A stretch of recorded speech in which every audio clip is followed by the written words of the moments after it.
नमस्कार दोस्तों, आप लोगों से हाथ जोड़ के निवेदन है कि इस वीडियो को आप इंडियन सिटीजन की तरह देखिएगा और सिर्फ 10 मिनट के लिए अपनी पॉलिटिकल आइडियोलॉजी को साइड में रख दीजिएगा, क्योंकि इस वीडियो में मैं भारत के वर्स्ट चीफ मिनिस्टर्स के बारे में बताऊंगा जिन्होंने अपने स्टेट्स को बर्बाद कर दिया है। तो वर्स्ट चीफ मिनिस्टर की लिस्ट में पहला नाम आता है ममता बनर्जी का, जो 13 साल से वेस्ट बंगाल की चीफ मिनिस्टर बनी हुई हैं और इनके टेन्योर में वेस्ट बंगाल बर्बाद हो गया है। विमेन सेफ्टी एक मजाक बन के रह गई है और ममता बनर्जी इतनी इररिस्पॉन्सिबल चीफ मिनिस्टर है कि 8-9 अगस्त की रात को कोलकाता के आरजी मेडिकल कॉलेज में जो हुआ उससे पूरे देश की रूह कांप गई थी। पर ममता बनर्जी क्या कर रही थी? इसका ब्लेम वो हमेशा की तरह बीजेपी और लेफ्ट पे डाल रही थी।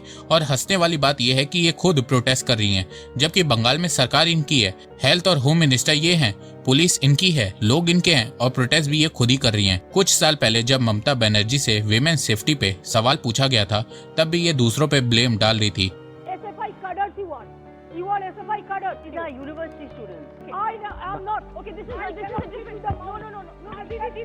और आज भी ये यही कर रही हैं। और देखा जाए तो बंगाल में ये पहला इंसिडेंट सामने नहीं आया है। कुछ महीनों पहले संदेश खाली में टीएमसी का पॉलिटिशियन औरतों के साथ जो करता था, उस मामले को भी दबा दिया गया था। বাড়িতে বাড়িতে হামলা করছেন, যেটা এখন দেখতে পাচ্ছি যে আমাদের মানে সন্দেশকারীতে থাকাটাই খুব রিস্কি হয়ে যাচ্ছে। ভালো ভালো বউজি, কম বয়সী বউজির সব নাম্বার দিতে হবে, যেতে হবে, কম বয়সী বউদের সব যেতে হবে ওখানে। হাগরাত গুলোকে দিয়েও মাঝে সাঝে ফোন করাতো। কি কাজ? রাত 12টার সময় নারীদের উপরে অত্যাচার করতো।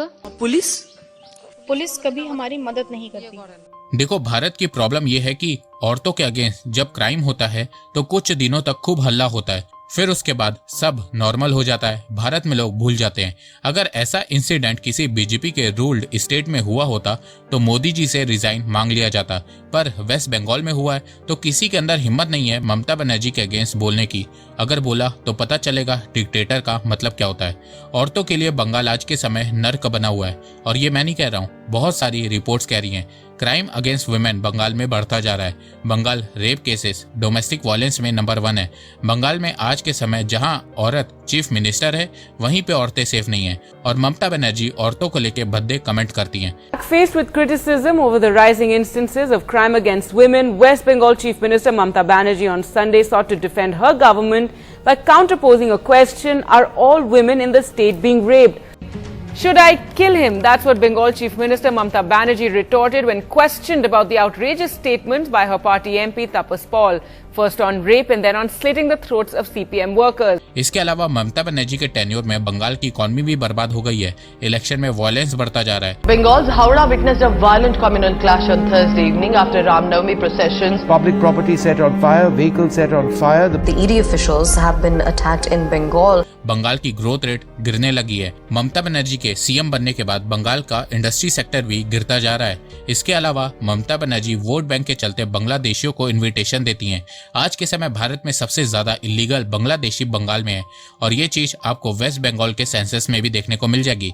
वेस्ट बंगाल का फर्टिलिटी रेट बहुत कम है। वेस्ट बंगाल में बच्चे कम पैदा हो रहे हैं, पर उसके बावजूद वेस्ट बंगाल की आबादी तेजी से बढ़ी है। तो देखा जाए, ममता बनर्जी ने बंगाल को बर्बाद कर दिया है। वर्स्ट चीफ मिनिस्टर की लिस्ट में अगला नंबर है उत्तर प्रदेश के ex chief minister Mulayam Singh Yadav का। इनके टेन्योर में उत्तर प्रदेश मिर्जापुर सीरीज से ज्यादा खतरनाक हुआ करता था। क्राइम करना यूपी में बहुत आसान था और वुमेन सेफ्टी मजाक थी। मुलायम सिंह यादव रेपिस्ट के लिए कहते थे कि लड़के हैं, गलती हो जाती है। रेपिस्ट को डिफेंड किया करते थे। 2012 में निर्भया केस के बाद जब रेपिस्ट को फांसी देने वाला लॉ लाया गया था, तब मुलायम सिंह यादव ने इसे अपोज किया था। And an absolute shocking comment coming from the Samajwadi Party's Mulayam Singh Yadav on the new anti-rape law. Rape में फांसी दी जाएगी? 3 लड़के हैं, गलती हो जाती है तो 3 को भी फांसी दे दी बम्बई में। अब सोचिए आप। मेरी जानकारी में है रेप एक ने किया और 4 को नाम रखा दिया। अब 4 को रेप कर दिया, कभी ऐसा हो सकता क्या? ऐसा प्रैक्टिकल भी नहीं है। इसके अलावा उत्तर प्रदेश की इकॉनमी की इन्होंने बैंड बजाती थी। बजट का पैसा कहां जाता था वो किसी को पता नहीं चलता था। हर चीज में करप्शन थी। लॉ एंड ऑर्डर नाम का हुआ करता था। यूपी के हर जिले में बाहुबली हुआ करते थे और ऐसी ही सिचुएशन इनके बेटे के समय भी हुआ करती थी। 2012 में जब अखिलेश यादव सीएम थे तो 45 दिनों में 699 मर्डर और 263 रेप केसेस हुए थे यूपी में। अभी इन्हीं के पार्टी के लीडर माइनर का रेप करते हुए पकड़ाए हैं। तो ये हाल किया था दोनों बाप बेटों ने यूपी का। अयोध्या में गैंगरेप आरोप मोहित खान पर, कन्नौज में रेप आरोप नवाब सिंह यादव पर। आरोप भले ही इन दोनों नेताओं पर हैं, लेकिन दाग लगा समाजवादी पार्टी के दामन पर। वर्स्ट चीफ मिनिस्टर की लिस्ट में अगला नंबर है अरविंद केजरीवाल का। इनके ऊपर तो पूरी बायोपिक बन सकती है, वो भी 1-1 घंटे की एपिसोड वाली series. Specially tying up with the Congress party. Sandeep Dikshit से मेरा दूर दूर का कोई लेना देना नहीं है, और बच्चों की कसम है, ना बीजेपी से गठबंधन करेंगे ना कांग्रेस से। भाई साहब, हम कांग्रेस को मना के थक गए, मना के थक गए। गठबंधन कर लो, गठबंधन कर लो। ये भारत के पहले चीफ मिनिस्टर हैं जो पावर में होते हुए जेल गए हैं। Delhi Chief Minister Arvind Kejriwal has been arrested by the Enforcement Directorate. Now Arvind Kejriwal has been arrested by the Enforcement Directorate. ED की गिरफ्त में अरविंद केजरीवाल। अगर ममता बनर्जी लिस्ट में नहीं होती तो ये नंबर 1 होते, पर ममता बनर्जी नौटंकी करने में इनसे 10 गुना ज्यादा आगे हैं। अरविंद केजरीवाल से मुझे विमेन सेफ्टी को लेकर बहुत ज्यादा उम्मीदें थी, क्योंकि उन्होंने कहा था कि दिल्ली में लॉ एंड ऑर्डर सुधारेंगे, पूरे दिल्ली में सीसीटीवी लगा देंगे, पर सभी वादों की तरह ये वादा भी उन्होंने पूरा नहीं किया और आज भी दिल्ली औरतों के लिए भारत में सबसे ज्यादा अनसेफ है। आम आदमी पार्टी में खुद औरतें सेफ नहीं है। स्वाति मालीवाल के साथ जो हुआ वो पूरे देश को पता है। दिल्ली के मुख्यमंत्री अरविंद केजरीवाल के घर 13 मई को हुए मारपीट केस में पीड़ित आम आदमी पार्टी सांसद स्वाति मालीवाल की मेडिकल रिपोर्ट आ गई, जिसमें स्वाति मालीवाल के शरीर पर चोट के निशान पाए गए। वर्स्ट चीफ मिनिस्टर की लिस्ट में नेक्स्ट है लालू प्रसाद यादव। गुंडा राज क्या होता है वो आप बिहार के लोगों से पूछिए। लालू यादव ने बिहार को बर्बाद कर दिया है और इससे आज तक बिहार उभर नहीं पा रहा है। लालू यादव के समय बिहार में सबसे ज्यादा गरीबी बढ़ी, साथ में उन्होंने बिहार को जंगल राज बना दिया था। लालू यादव नक्सल को फुल सपोर्ट किया करते थे। हम जन्मजात नक्सलाइट है, बनेगा तो मारेगा आपको, वो तो आम आदमी का आदमी है। और अगर कोई पुलिस वाला क्रिमिनल के अगेंस्ट एक्शन लेता था तो उसका ट्रांसफर करवा देते थे। लेकिन उस समय बिहार में अपीजमेंट इस लेवल का चल रहा था कि लालू यादव ने शहाबुद्दीन पे एक्शन लेने के बजाय डीजीपी को ट्रांसफर करवा दिया। इसके अलावा लालू यादव के समय बिहार करप्शन में टॉप करता था और वुमेन सेफ्टी का तो पूछो ही मत। आज जो बंगाल में हाल है उससे बुरा हाल हुआ करता था बिहार में। तो ये है भारत के वर्स्ट चीफ मिनिस्टर जिन्होंने अपने अपने स्टेट को बर्बाद कर दिया है, औरतों के लिए अनसेफ बना दिया है। देखो भारत में सिर्फ 58% वीमेन सेफ फील करती हैं। Women peace and safety index में भारत की रैंक 177 कंट्रीज में 128 है।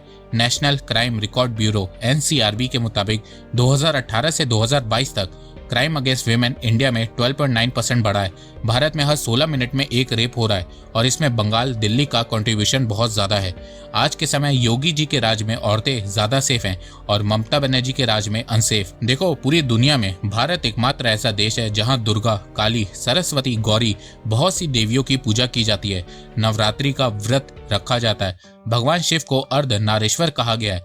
औरतों के सम्मान के लिए युद्ध हुए, पर उसके बावजूद देवी की पूजा करने वाले देश में महिलाएं आज सुरक्षित नहीं हैं। तो सबसे पहले भारत सरकार और राज्य सरकार को मिलकर क्राइम अगेंस्ट वीमेन को कम करना होगा और जिन राज्यों में ये ज्यादा हो रहा है उस राज्य के चीफ मिनिस्टर को रिजाइन करना होगा।